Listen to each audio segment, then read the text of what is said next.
एक तरफ Israel Hamas की जंग, वहीं दूसरी तरफ लाल सागर में यमन के हूती का कहर थमने का नाम नहीं ले रहा है। हूती हर सेकेंड हर मिनट लाल सागर में मालवाहक जहाजों और पश्चिमी युद्धपोतों को निशाना बना रहा है। हूती ने हाल ही में एक लॉन्ग रेंज बैलिस्टिक मिसाइल को अपने बेड़े में शामिल करने की घोषणा की थी। हूती ने इस मिसाइल को फिलिस्तीनी बैलिस्टिक मिसाइल का नाम दिया था, जिसे उसने लाल सागर और अरब सागर में अमेरिका और इजराइल के जहाजों पर भी दागा था।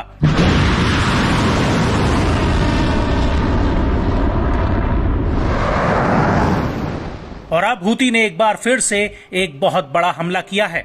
दरअसल यमन के हूती का कहना है कि उसने इराक के प्रतिरोधी गुट के साथ मिलकर इजराइल के हाइफा बंदरगाह पर 2 हमले किए हैं। हूती का कहना है कि उसने पहले तो हमले उस जहाज पर किए जो हाइफा तट पर हथियार लेकर जा रहा था, जबकि दूसरा हमला उस जहाज पर किया जो फिलिस्तीनी बंदरगाह के रूट पर लगे बैन के बावजूद उस तरफ जा रहा था। बड़ी बात यह है कि हूती के प्रवक्ता ब्रिगेडियर जनरल याया साहरी ने खुद सामने आकर इस दावे की पुष्टि की है। उन्होंने बाकायदा इस हमले को लेकर विस्तृत जानकारी दी है।